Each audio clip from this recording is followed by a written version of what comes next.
আসসালামু আলাইকুম এভরিওয়ান। ১৬ বছর পর গল্পের ৬ নম্বর পর্ব। তো চলো বেশি কথা না বলে গল্প শুরু করা যাক। এখানে বেশ কিছু অফিসার দাঁড়িয়ে আছে যারা প্রত্যেকেই আমাদের স্পেশাল টিমের। আমি বললাম এসব হলো কি করে? রাজন বলল, স্যার আমরা রাস্তায় দেখতে পেয়েছি। আমি বললাম এসব কেসের জন্য পুলিশের দরকার। পুলিশরা কি করছে? এই এলাকাটা কি কোনো পুলিশের আন্ডারে নেই? রাজন বলল, স্যার আমরা ঘটনাস্থল দিয়ে যাচ্ছিলাম, ভিড় দেখে গাড়ি থামিয়ে আমরা সবাই দেখতে যাই, দেখি লোকটা রক্তাক্ত অবস্থায় পড়ে আছে, তাই আমরা কেসটা নিয়ে নেই, কোনো পুলিশকে ইনফর্ম না করেই। আমি বললাম এটা পুলিশের দায়িত্ব, আর সবচেয়ে বড় কথা আমরা একটা মিশনে আছি, মিশন শেষ না হওয়া পর্যন্ত আমার পরিচয় কোনোভাবেই ফাঁস হতে দেওয়া যাবে না। আপনারা এমন কাঁচা কাজ করলে কিভাবে হবে বলতে পারেন? রাজন বলল, সরি স্যার। আমি বললাম পুলিশকে ইনফর্ম করে তদন্ত করার জন্য দিয়ে দিন। দাঁড়ান, সিনিয়র স্যার কোথায়? আপনি আমায় ডাকলেন যে? রাজন বলল, সিনিয়র স্যার শহরের বাইরে আছেন, আমাকে বলেছেন আমাদের কোনো সমস্যা হলে আপনাকে জানানোর জন্য। আমি বললাম আচ্ছা, আপনারা স্যারকে জানাননি এই ঘটনার কথা? রাজন বলল, না স্যার, স্যার বলেছিল উনাকে ডিস্টার্ব না করার জন্য। আমি বললাম ও আচ্ছা, দাঁড়ান ব্যাপারটা আমি দেখছি, পুলিশের কাছে দেওয়ার দরকার নাই। আমাদের একটা স্পেশাল টিম গঠন করেছেন আমাদের সিনিয়র স্যার, উনার অবর্তমানে যার পুরো দায়িত্ব আমার কাঁধে, আর এখন আরো একটা দায়িত্ব পড়লো। আমি বললাম আচ্ছা, লোকটাকে গুলি কে করেছে? রাজন বলল, কেউ মুখ খুলেনি স্যার। আমি বললাম আশ্চর্য, জনসম্মুখে কেউ একজনকে গুলি করে দিল আর কেউ মুখ খুলছে না? রাজন বলল, না স্যার। আমি বললাম আচ্ছা ঠিক আছে, এর পরিচয় খুঁজে বের করুন, খুব তাড়াতাড়ি আমার চাই এটা। অফিসে এসেছি নিজের গেটআপ চেঞ্জ করে, কে জানে কে কখন দেখে ফেলে, তাই এই পদ্ধতি। জলদি আমাদের মেন অফিস থেকে বেরিয়ে গেলাম। এদিকে কোম্পানির অফিসের সময় হয়ে গেছে, তাই তাড়াতাড়ি একটা পার্লারে ঢুকে নিজের গেটআপ পরিবর্তন করে অফিসের জন্য বেরিয়ে পড়ি। আমি অফিসে বসে কাজ করছি, এর মধ্যে সিনিয়র স্যারের ফোন এলো। আমি বললাম হ্যালো স্যার। স্যার বলল, হ্যালো, দুঃখিত আদিব, তোমাকে আগে জানাতে পারিনি, একটা বিশেষ কাজে শহরের বাইরে আসতে হলো আমাকে। আমি বললাম সমস্যা নাই স্যার। স্যার বলল, আচ্ছা তোমরা সাবধানে থেকো কেমন? আমি বললাম আচ্ছা স্যার, আপনিও নিজের খেয়াল রেখে কাজ করবেন, বলেই ফোনটা কেটে দেই। স্যারকে এখানে নতুন ঝামেলার কথা জানাইনি। ফোনটা রাখতে আবার বেজে ওঠে। আমি বললাম হ্যালো। অপর সাইড থেকে রাজন বলল, হ্যালো স্যার। আমি বললাম বলো। রাজন বলল, যে লোকটা খুন হয়েছে সে স্যার আওয়ারা টাইপের লোক, যাকে বলে বখাটে, টাকার বদলে খারাপ সব কাজ করে। আমি বললাম ও আচ্ছা, তাহলে বাদ দাও, এসব লোকের মৃত্যু এভাবেই হবে, না জানি এরা আগে কত লোকের জীবন নিয়েছে। রাজন বলল, ওকে স্যার। আমি বললাম তা কে মেরেছে জানতে পারলে কিছু? রাজন বলল, হ্যাঁ স্যার, সেখানে উপস্থিত ছিল এমন একজন মুখ খুলেছে। আমি বললাম গুড, কে সে? রাজন বলল, রাফসান চৌধুরী, শুধু এই নামটাই গুলি করার পর চিৎকার করে বলেছিল। আমি বললাম আচ্ছা, এই রাফসান চৌধুরী সম্পর্কে কিছু জানতে পারলে? রাজন বলল, খোঁজ চলছে স্যার। আমি বললাম ওকে, তাড়াতাড়ি করো, বলেই ফোন কেটে দিয়ে নিজের কাজে মনোযোগ দেব। তখনই আমার মনে পড়লো কি নাম বলল? রাফসান চৌধুরী মানে আরসি, এখানেও আরসি। ফোনটা নিয়ে রাজনকে ফোন দিলাম আবার। আমি বললাম হ্যালো। রাজন বলল, হ্যালো স্যার। আমি বললাম শুনো, এই রাফসান চৌধুরীর ফুল ডিটেলস আমার চাই, সে কি করে, কোথায় থাকে, এভরিথিং। রাজন বলল ওকে স্যার। রাজনের সাথে কথা শেষ করে আমি অফিসের আরো কিছু টুকটাক কাজ সেরে নেই। অফিস থেকে বাড়িতে ফিরে দেখি বাড়িতে বিয়ের তোড়জোড় চলছে, আর মাত্র সপ্তাহখানেক বাকি, আর আফজাল আল ইমরানের একমাত্র মেয়ের বিয়ে বলে কথা, সে তো আর যেমন তেমন হবে না, তাই আয়োজন চলছে সেই রকম ভাবেই। আমি বাড়িতে এসেই নিজের রুমে চলে যাই, ফ্রেশ হয়ে এসে সোফায় বসে পড়লাম। মাথায় একটা কথা ঘুরপাক খাচ্ছে, কেসের শেষ অবধি পৌঁছাতে পারছি না, জানি না সামনে আরো কত সত্য বেরিয়ে আসে। আর এদিকে আমার বাড়ির 2 মাসের ভাড়া, সে টাইমটা শেষ হয়ে আসছে, কি করি, কিছু একটা করতে হবে। এই বলে রুম থেকে বেরিয়ে গেলাম, দেখি বাবা কিছু লোকের সাথে কথা বলছে। আমি পেছনে গিয়ে দাঁড়াই, উনি খেয়াল করে বললেন, আরে রাজ, কিছু বলবে নাকি? আমি বললাম জি আঙ্কেল, আমার একটা অনুরোধ আছে। বাবা বলল, বলো। আমি বললাম আঙ্কেল, আমি তো 2 মাসের জন্য ভাড়াতে থাকতে এসেছিলাম, কিন্তু এখন দেখছি আমার কাজ এখনো শেষ হয়নি, তাই আমার আর কিছু সময় লাগবে, এজন্য বলছিলাম আমাকে আর কিছুদিন থাকতে হতে পারে। কথাগুলো বিনীত সুরে বললাম। আমার কথা শুনে উনি কিছুটা গম্ভীর হলেন, তারপর ভেবে বললেন, থাকতে পারো, তবে আমার একটা শর্ত আছে। আমি বললাম বলুন। বাবা বলল, তোমাকে এই বাড়িতে নিজের বাড়ি মনে করে থাকতে হবে, আমার মেয়ের বিয়েতে তোমাকে শুরু থেকে শেষ পর্যন্ত থাকতে হবে, পারবে? আমি বললাম আঙ্কেল, আমি তো একটা কাজে এসেছি, তবে আমি চেষ্টা করব। কথাটা বলার পর বাবা একটা অট্টহাসি দিলেন, তারপর আমার কাঁধে হাত রেখে বললেন, বাবা তুমি যতদিন ইচ্ছে এই বাড়িতে থাকতে পারো। আমি বললাম ধন্যবাদ আঙ্কেল, বলেই আবার উপরের দিকে যাওয়ার সময় পেছন থেকে কেউ ডাক দিল। ঘুরে দেখি আমার বোনের শ্বশুর মশাই। আমি বললাম আসসালামু আলাইকুম। উনি সালামের উত্তর নিলেন। উনার সাথে বেশ কিছুক্ষণ কথা হয়, ওই দিনের সাহায্যের জন্য ধন্যবাদ জানায় আমাকে, আর বাবাকেও ঘটনা খুলে বলে। এদিকে কথা বলার মধ্যে আমার একটি ফোন আসে, আর আমি বেরিয়ে যাই। আমি আমার কাজ শেষ করে ফিরতে যাব তখনই দেখি ইসি কোথাও যাচ্ছে, তাই ওর পিছু নিলাম আমিও। কিছুটা দূর যাওয়ার পর ও গাড়ি থেকে নেমে গেল, আর তাই আমিও নিজের বাইকটা থেকে নেমে পায়ে হেঁটে ওর পিছু নেই। ইসি দুটো লোকের সাথে কথা বলে তাদের দুদিকে পাঠিয়ে দিল আর নিজে এগোচ্ছে সামনের দিকে। লোকগুলো দেখে মনে হচ্ছে পুলিশের লোক, আর তারা আজ কোনো বিশেষ কাজে এখানে এসেছে। জায়গাটা আমার অচেনা, তবে আমি ইসির পিছু পিছু লুকিয়ে লুকিয়ে এগোতে লাগলাম। ইসি লুকিয়ে ভেতরে ঢুকে গেছে, কিন্তু আমি যেতে পারিনি, কারণ এখন ভেতরে গেলে ইসির মুখোমুখি হতে হবে। তাই এখানেই দেওয়াল ঘেঁষে দাঁড়িয়ে থাকি। বেশ অনেকক্ষণ হয়ে গেল সে ফিরছে না, তাই এবার সাহস নিয়ে উকি দিলাম ভেতরে দেখার উদ্দেশ্যে। যা দেখলাম তাতে আমার অবস্থা যায়। কি করি, ইসি ভেতরে ধরা পড়ে গেছে। একটা ছেলে সেখানে আছে, যদিও অনেকেই আছে, তবে সে যে এখানকার বস সেটা বুঝতে বাকি থাকলো না তার পোশাক আর স্টাইল দেখে। কি করব ভাবছি, কিন্তু বেশিক্ষণ ভাবার টাইম নেই, যে কোনো সময় ওরা গুলি করে দিতে পারে। তাই গায়ের শার্টটা খুলে ভালো করে মুখটা পেঁচিয়ে মুখোশ করে নিলাম, আর পেছন থেকে কয়েকজনকে শুট করায় অনেকেই নিচে পড়ে গেছে।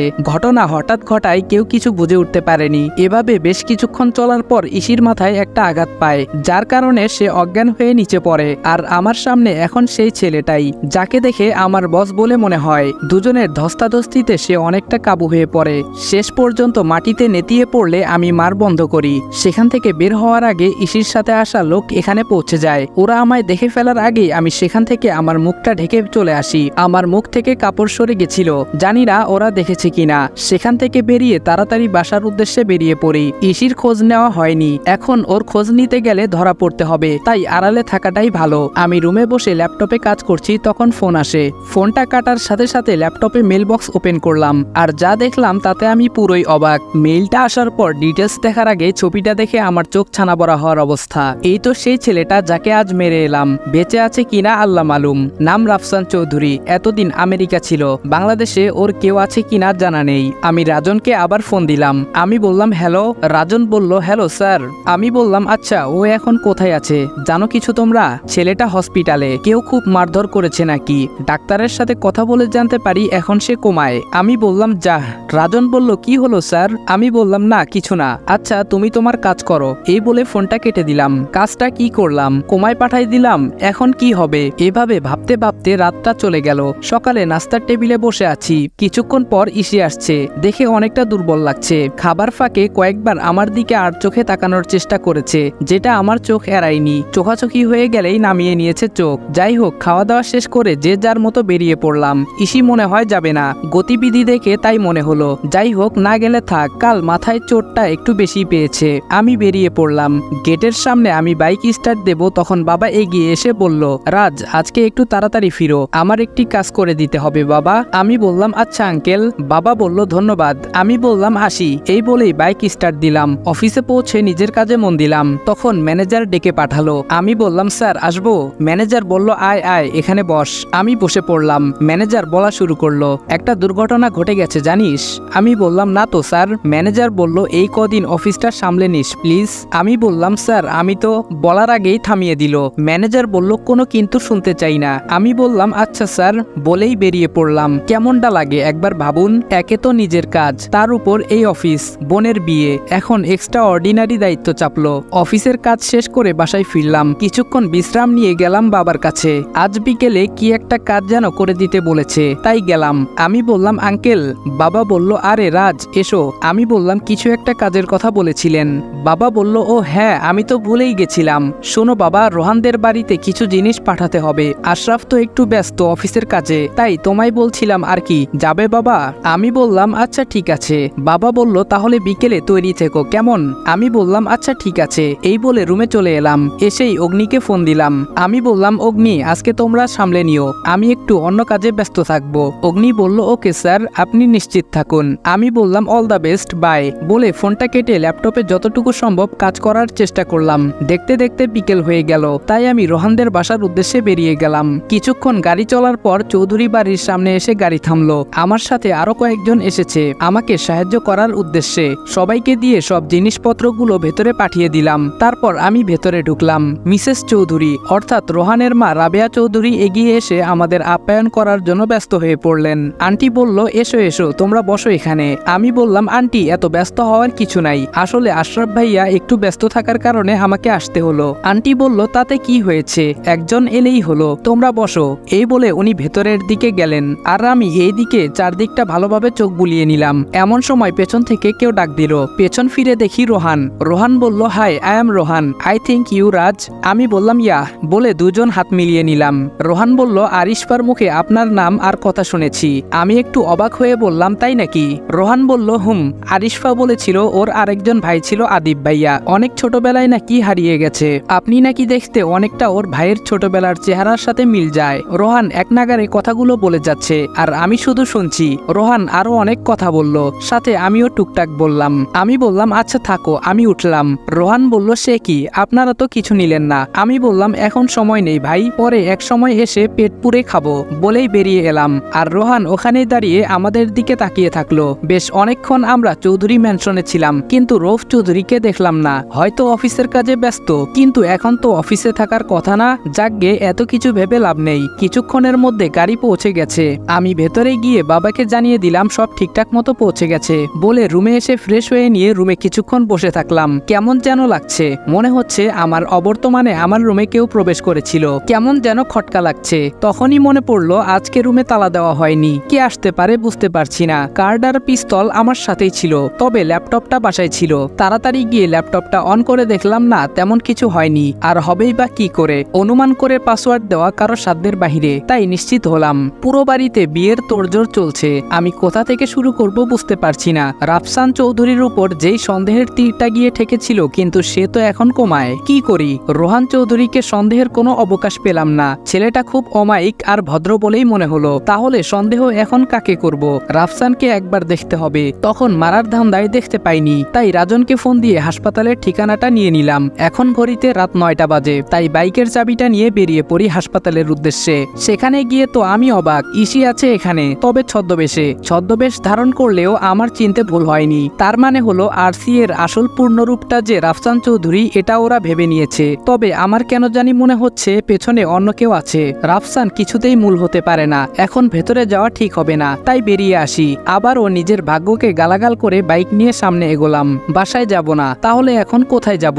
ভাবতে ভাবতে রাতুলদের বাসার সামনে এসে দাঁড়ালাম। কলিং বেল চাপতেই নীরব দরজা খুলে দেয়। নীরব বলল, স্যার আসুন আসুন। আমি বললাম, বাকিরা কোথায়? নীরব বলল, সবাই আছে স্যার, ওরা রুমে কাজ করছে। বসুন স্যার, আমি সবাইকে ডাকছি। আমি বললাম, ডাকতে হবে না, আমি যাচ্ছি ভেতরে। নীরব বলল, ওকে স্যার, এই বলে গেট লাগাতে চলে গেল।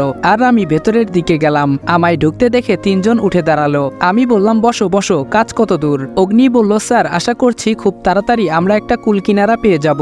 আয়াস বলল, স্যার সন্দেহভাজন সবার উপর নজর সমান তালে চলছে, তবে কাউকেই তেমন ভাবে ধরা যাচ্ছে না। এর মানে এই নয় সবাই ধোয়া তুলসী পাতা। স্যার অনেকের কাজ যাচাই করা হচ্ছে, আর অনেক অবৈধ সম্পদ বাজেয়াপ্ত করে কোষাগারে জমা দেওয়া হয়ে গেছে। আমি বললাম, ওয়েল ডান। অগ্নি বলল, স্যার সন্দেহের তীর এখন রৌফ আর রোহান চৌধুরীর উপর। আমি বললাম, না, আরেকজন আছে।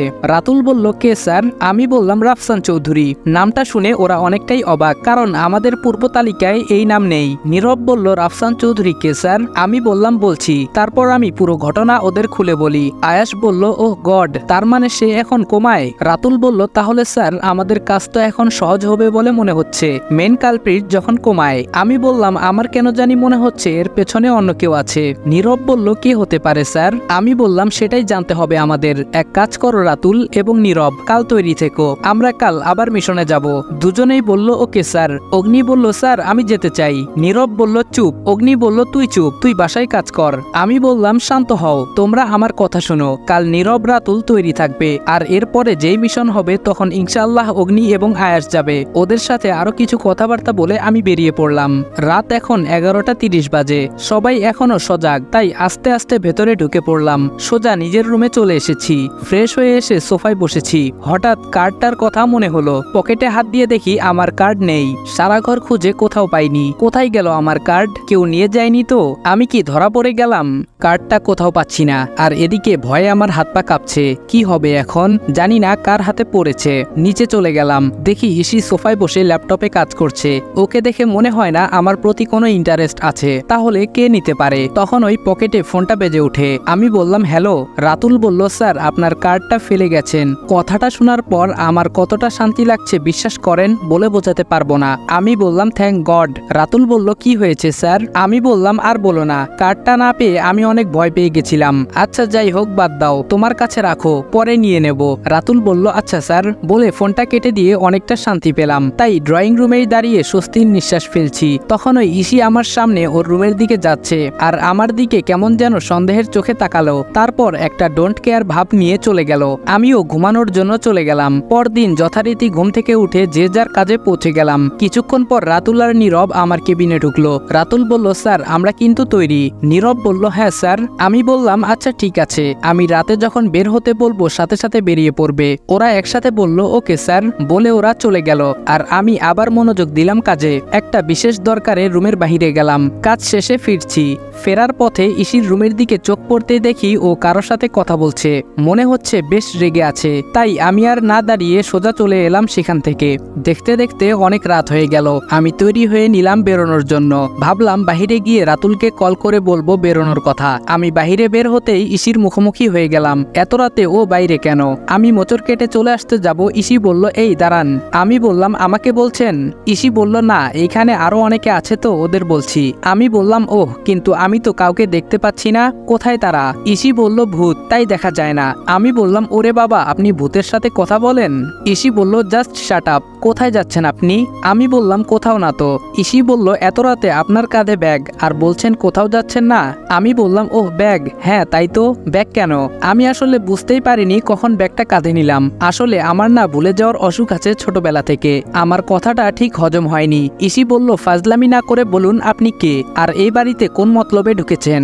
আমি বললাম আপনি এসব কি বলছেন, আমি কিছু বুঝতে পারছি না। ইসি বলল নেকা সাজা হচ্ছে।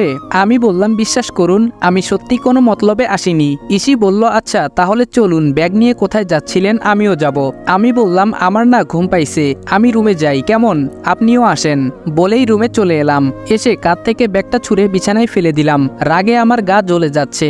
যাই হোক রাতুলকে ফোন দিয়ে বলে দিলাম আমি ফেসে গেছি, তাই আজকে যাওয়া হবে না। এই বলে ফোনটা কেটে দিয়ে সোফায় বসে পড়ি। এখানে বসে থাকতে থাকতে কখন যে চোখ লেগে যায় খেয়াল নেই। চোখ খুলে দেখি 4টা বাজে। তাই আর না ঘুমিয়ে উঠে নামাজ পড়ে নিলাম। তারপর আবার ল্যাপটপে কাজ করতে বসলাম। এদিকে বেলা ভালোই হয়েছে, তাই উঠে গিয়ে তৈরি হয়ে নিলাম অফিসের জন্য। তাড়াতাড়ি নাস্তা করে আমি বেরিয়ে গেলাম। আমার পেছন পেছন ইসিও আসছে। কিছুক্ষণের মধ্যে অফিসে পৌঁছে নিজের কেবিনে কাজ করছি।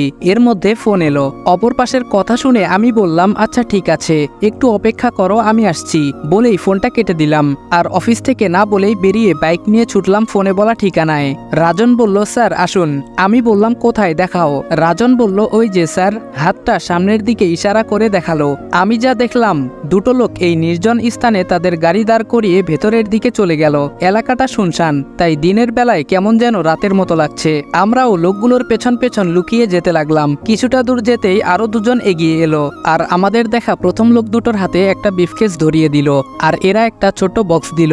দেখে বোঝাই যাচ্ছে এতে স্মাগলিং এর কিছু আছে, তবে এত ছোট বক্সে কি থাকতে পারে তা বুঝতে পারছি না। যাই হোক লোকগুলো কোথায় যায় দেখতে ইচ্ছে ছিল, তবে তা করা ঠিক হবে না। তাই রাজনকে ইশারা দিয়ে বুঝিয়ে দেই পেছন দিয়ে যাওয়ার জন্য। আর আমি সামনে দিয়ে গিয়ে দুটো লোকের মাথায় বন্দুক ধরলে বাকিগুলো ভরকে যায়। আমি বললাম কি ব্যাপার কাকা, কি চলে? একজন বলল কে তোরা? আমি বললাম তোমার ভাতিজা কাকা, চিনতে পারছো না? অন্যজন বলল কাজটা ঠিক করলি না, আমাদের ছেড়ে দে, না হলে জানে মারা পড়বি। আমি বললাম OMG তাই বলেই রাজনকে ইশারা করলে সে বাকি লোকগুলোর উপর গুলি চালিয়ে দেয় আর সাথে সাথেই তারা মাটিতে লুটিয়ে পড়ে। বাকি আছে দুজন, একজনের হাতে টাকার ব্রিফকেস আর অন্যজনের হাতে বাক্সটি। ওদের দুজনকে নিয়ে চলে আসি গন্তব্যে। আচ্ছা করে খাতির যত্ন করার আদেশ দিয়ে আমি আবারও চলে যাই অফিসে। এদিকে বিয়ের আর মাত্র 3 দিন বাকি, তাই সবাই অনেক ব্যস্ত। বাবার জোরাজোরিতে আমি অফিস থেকে কয়েকদিনের জন্য ছুটি নেই আর ইসির ব্যবস্থা নিজেই করে নেই। এর মধ্যে রাজন আবার কল দেয়। আমি বললাম হ্যালো। রাজন বলল স্যার আমি এখন হাসপাতালে আছি, যেখানে রাফসান চৌধুরী ভর্তি আছে। এখন জায়গায় সন্দেহভাজন কেউ নেই, আপনি আসতে পারেন। আমি বললাম আচ্ছা তুমি থাকো বলেই বেরিয়ে গেলাম। আমি তাড়াতাড়ি হাসপাতালে ঢুকে একটা লোকের উপর চোখ পড়তেই আমি তো অবাকের চরম সীমায় পৌঁছে যাওয়ার উপক্রম।